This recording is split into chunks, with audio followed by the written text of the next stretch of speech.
Cake ഉണ്ടാക്കാൻ മാത്രമല്ല, orchid നിറഞ്ഞു പൂക്കാനും ഈസ്റ്റും പഞ്ചസാരയും മാത്രം മതി എന്ന് പറഞ്ഞാൽ നിങ്ങൾ വിശ്വസിക്കുമോ?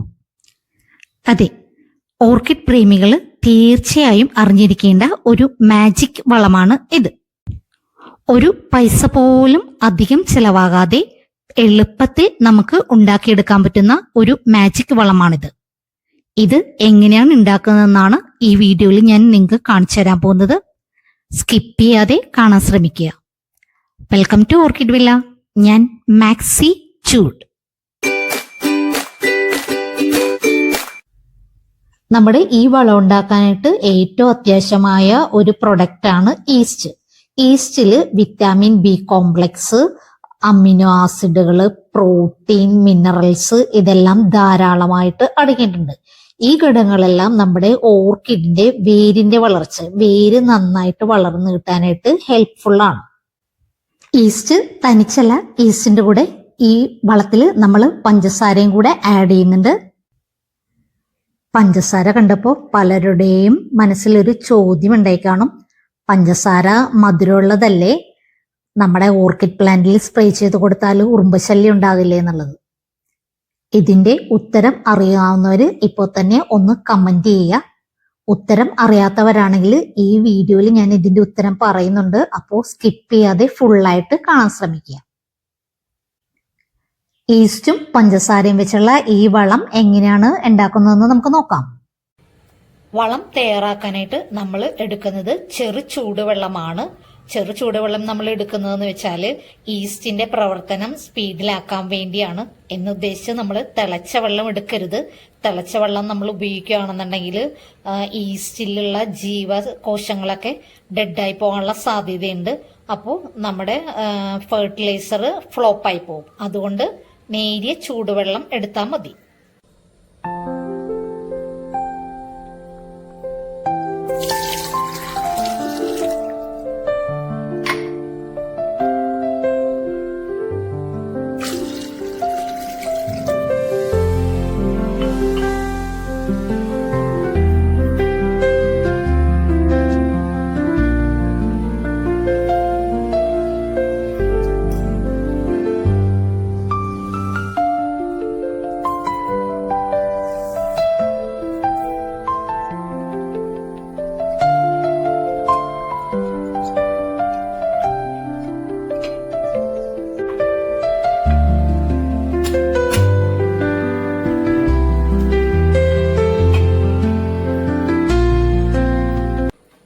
നമ്മൾ ഇതിനായിട്ട് ജാർ എടുക്കുമ്പോൾ ഒന്ന് ശ്രദ്ധിക്കുക, കുറച്ച് വലിയ ജാർ എടുക്കാനായിട്ട് ശ്രമിക്കുക. ഈസ്റ്റ് ആയതുകൊണ്ട് പുളിച്ച് പൊങ്ങി വരാനുള്ള സാധ്യതയുണ്ട്. നമ്മൾ അപ്പോക്ക് വെക്കുമ്പോൾ പുളിച്ച് പൊങ്ങി വരാറില്ലേ, അതുപോലെ ഇത് കുറച്ച് പൊങ്ങാനായിട്ടുള്ള സാധ്യതയുണ്ട്. അപ്പോൾ ഒരു കുറച്ച് ഗ്യാപ്പ് നമുക്ക് വേണ്ടി വരും. അതുകൊണ്ട് കുറച്ച് വലിയ ജാർ എടുക്കാനായിട്ട് പ്രത്യേകം ശ്രദ്ധിക്കുക. നമ്മുടെ ഫെർട്ടിലൈസറിന്റെ മിശ്രിതം നമ്മൾ പുളിച്ച് പൊങ്ങി വരാനായിട്ട് റെസ്റ്റിനായിട്ട് മാറ്റി വെച്ചിരിക്കുകയാണ്. അപ്പോഴേക്കും നമുക്ക് നമ്മുടെ ആ ചോദ്യത്തിന്റെ, പഞ്ചസാരയെ കുറിച്ച് ഞാനൊരു ചോദ്യം ചോദിച്ചിരുന്നില്ലേ, ആ ചോദ്യത്തിന്റെ ഉത്തരം എന്താണെന്ന് നോക്കിയിട്ട് വരാം. നമ്മളിപ്പോൾ ഉണ്ടാക്കുന്ന ഫെർട്ടിലൈസറിൽ നമ്മൾ പഞ്ചസാര ആഡ് ചെയ്യുന്നുണ്ട്. അപ്പോൾ ഈ ഫെർട്ടിലൈസർ നമ്മൾ നമ്മുടെ ഓർക്കിഡ് പ്ലാന്റിന് സ്പ്രേ ചെയ്ത് കൊടുക്കുവാണെങ്കിൽ പഞ്ചസാരയ്ക്ക് മധുരമുള്ളത് കൊണ്ട് നമ്മുടെ പ്ലാന്റിൽ ഉറുമ്പ് ശല്യം ഉണ്ടാവില്ലേ എന്നുള്ളതായിരുന്നു നമ്മുടെ ചോദ്യം. ഇതിന്റെ ഉത്തരം സയന്റിഫിക്കലാണ്. അപ്പോൾ ഈ വീഡിയോ കണ്ടിരിക്കുന്ന ആർക്കെങ്കിലും സയൻസ് ഇഷ്ടമുള്ളവരുണ്ടോ? അപ്പോൾ അങ്ങനെയാണെങ്കിൽ ഒന്ന് കമന്റ് ചെയ്യണേ. നമ്മൾ ഈ ഉണ്ടാക്കുന്ന ഫെർട്ടിലൈസറിൽ നമ്മൾ പഞ്ചസാര തനിച്ചല്ല, ഈസ്റ്റും കൂടെ മിക്സ് ചെയ്തിട്ടാണ് ഉണ്ടാക്കുന്നത്. ഈസ്റ്റും പഞ്ചസാരയും കൂടെ മിക്സ് ചെയ്യുമ്പോൾ ഉണ്ടാകുന്ന പ്രവർത്തനത്തെയാണ് നമ്മൾ ഫെർമെന്റേഷൻ അല്ലെങ്കിൽ പുളിപ്പിക്കൽ എന്ന് പറയുന്നത്. അതുകൊണ്ടാണ് നമ്മൾ ഈ മിക്സ് 24 മണിക്കൂർ ഇല്ലെങ്കിൽ 48 മണിക്കൂർ പുളിക്കാനായിട്ട് വെക്കുക എന്ന് പറയുന്നത്. ഈ പ്രവർത്തനത്തിൽ ഈസ്റ്റിലുള്ള ജീവകോശങ്ങൾ നമ്മുടെ പഞ്ചസാരയെ തിന്നുകയാണ് ചെയ്യുന്നത്. അങ്ങനെ തിന്നുമ്പോൾ പഞ്ചസാരയുടെ അളവ് കുറയുകയും മധുരം നഷ്ടപ്പെടുകയും ചെയ്യും. ഈസ്റ്റും പഞ്ചസാരയും കൂടെ പ്രവർത്തിച്ചു കഴിയുമ്പോൾ നമുക്ക് കിട്ടുന്ന ആ ലായനിയിൽ vitamin B complex, carbon dioxide, പിന്നെ അമിനോ ആസിഡുകൾ, പ്രോട്ടീൻസ്, മിനറലുകൾസ് ഇതെല്ലാം കൂടുതലായിട്ട് ആ ലായനിയിൽ ഉണ്ടാവും. 24 മണിക്കൂർ കഴിഞ്ഞു നമ്മുടെ മിശ്രിതം റെഡിയാക്കി വെച്ചിട്ട് നമുക്ക് ഇതൊന്ന് തുറന്നു നോക്കാം എങ്ങനെയുണ്ടെന്നുള്ളത്. നന്നായിട്ട് പുളിച്ചിട്ടുണ്ട് കേട്ടോ. 24 മണിക്കൂറിൽ നമുക്ക് നന്നായിട്ട് പുളിച്ച് കിട്ടിയിട്ടുണ്ട്. ഇനി ഇതൊന്ന് അരിച്ചെടുക്കണം.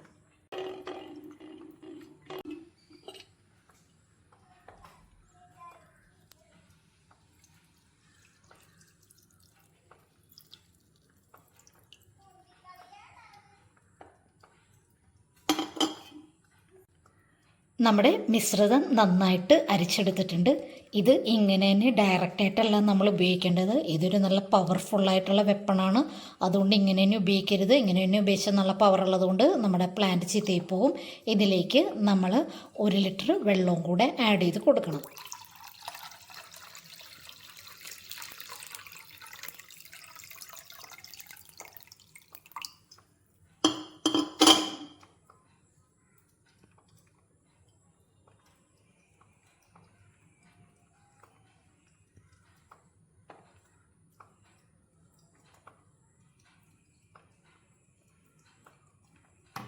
ഇനി മാത്രമേ നമ്മുടെ ഫെർട്ടിലൈസർ പ്ലാന്റ്സിന് നമ്മൾ സ്പ്രേ ചെയ്ത് കൊടുക്കാൻ പാടുള്ളൂ.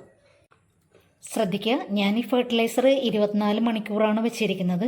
ഇപ്പോൾ നിങ്ങൾക്ക് ഉറുമ്പിൻ്റെ ശല്യം ഉണ്ടാവും എന്നുള്ള പേടിയുള്ളവരാണെങ്കിൽ അത് 48 മണിക്കൂറായിട്ട് കൂട്ടാവുന്നതാണ്. അതിൽ പ്രശ്നമില്ല. പിന്നീട് ഒരു കാര്യം കൂടി ശ്രദ്ധിക്കുക, നമ്മളിത് സ്പ്രേ ചെയ്ത് കൊടുക്കുമ്പോൾ രാവിലെ സ്പ്രേ ചെയ്ത് കൊടുക്കാൻ ശ്രദ്ധിക്കുക. ഉറുമ്പ് ശല്യം ഉണ്ടാവും എന്നുള്ള പേടിയുള്ളത് കൊണ്ട് നമ്മൾ രാവിലെ സ്പ്രേ ചെയ്ത് കൊടുക്കുക. അപ്പോൾ വെയിൽ വന്നു കഴിയുമ്പോഴേക്കും നമുക്ക് അത് നമ്മുടെ പ്ലാന്റ് ഈ ഫെർട്ടിലൈസർ പെട്ടെന്ന് അബ്സോർബ് ചെയ്തെടുക്കും. അപ്പോൾ ഉറുമ്പ് ശല്യം ഉണ്ടാകുകയില്ല. അപ്പോൾ ഈ ഫെർട്ടിലൈസർ നിങ്ങൾക്ക് ഇഷ്ടമായോ? ഇഷ്ടമായെങ്കിൽ ലൈക്ക് ചെയ്യാൻ മറന്നുപോയിട്ടുണ്ടെങ്കിൽ ഒന്ന് ലൈക്ക് ചെയ്തേക്കണേ. പിന്നീട് ഇനി അടുത്ത വീഡിയോയിൽ ഇതുപോലുള്ള നല്ല പവർഫുള്ളായിട്ടുള്ള ഫെർട്ടിലൈസറായിട്ടായിരിക്കും ഞാൻ വരുന്നത്. അപ്പോൾ നിങ്ങൾ എൻ്റെ ഈ വീഡിയോ ഒന്ന് സബ്സ്ക്രൈബ് ചെയ്തേക്കുക. സബ്സ്ക്രൈബ് ചെയ്തോ? Okay, thank you.